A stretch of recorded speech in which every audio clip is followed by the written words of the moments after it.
चुनाव में कुछ महीने रह गए हैं। चुनाव आयोग की भी जो है विजिट होने वाली है या हो गई हो शायद। और चुनाव का जहाँ तक सवाल है, बिहार का चुनाव तो कोविड के दौरान हुआ था। तो चुनाव लड़ना, चुनाव जीतना और सरकार बनाना, ये तो प्राथमिकता रहती है पार्टियों की।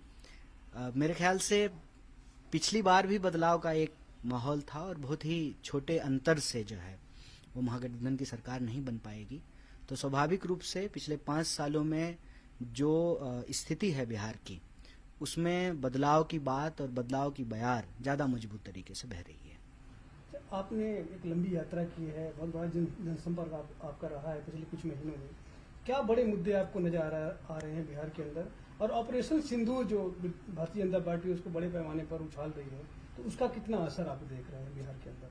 देखिए, सबसे पहली बात तो ये कि बिहार में जो मुद्दे हैं प्रमुख रूप से, वो है बेरोजगारी का सवाल, नौकरी का सवाल, पलायन का सवाल, पढ़ाई का सवाल और अस्पताल स्वास्थ्य व्यवस्थाओं की जो जर्जर हालत है, तो स्वास्थ्य संबंधी जो मुद्दे हैं।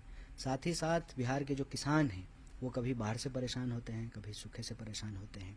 बिहार के छात्रों के बीच में एक और जो यूनिवर्सिटी की हालत है, जो कॉलेज के हालात हैं, परीक्षाओं में जो बार बार गड़बड़ी होती है, समय पे जो है बहाली नहीं होती है, बहाली होती है तो बहाली जो है वो पारदर्शी तरीके से नहीं होती है। इसके साथ साथ एक विषय है डोमिसाइल का। बिहार के स्टूडेंट बार बार जो है इस मुद्दे को उठा रहे हैं। तो चाहे आप स्टूडेंट की बात करें, पढ़ाई लिखाई और यूनिवर्सिटी कॉलेज से जुड़ा हुआ मुद्दा, आप युवाओं की बात करें तो नौकरी से जुड़ा हुआ मुद्दा, आप अगर जो स्किल्ड लोग हैं, जो दक्ष लोग हैं, उनके रोजगार की बात करें तो पलायन का मुद्दा। और पलायन एक ऐसा विषय है कि सिर्फ नौकरी के लिए नहीं, हर चीज के लिए बिहार के लोगों को पलायन करना पड़ता है। अच्छे स्वास्थ्य की व्यवस्था के लिए पलायन करना पड़ता है, नौकरी के लिए पलायन करना पड़ता है।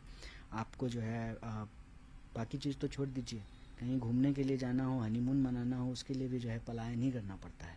जबकि बिहार जो है, बिहार में सब कुछ है। बिहार में आप मतलब चाहे जैन धर्म की बात करें, बुद्ध धर्म की बात करें, हिंदू धर्म की बात करें, इस्लाम की बात करें, हर धर्म से जुड़ा हुआ, चाहे आप सिख धर्म की बात करें, हर धर्म से जुड़ा हुआ एक विशेष स्थान है। फिर भी वहाँ जो तीर्थ स्थान है, आप उनकी हालत देखेंगे, जो पर्यटन की व्यवस्था है उसकी हालत देखेंगे, तो कोई ऐसा सेक्टर नहीं है जिस पर सरकार ने अपने किए हुए वादों को पूरा किया हुआ हो। और हाल के दिनों में जो एक बड़ा विषय उभर करके सामने आया है कि अपराध बहुत बेलगाम हुआ है। कोई ऐसा दिन नहीं है जो बिहार में कहीं ना कहीं गोलीबारी नहीं होती है, हत्याएं नहीं होती हैं, बलात्कार, लूट, ये बहुत ज्यादा बढ़ा है।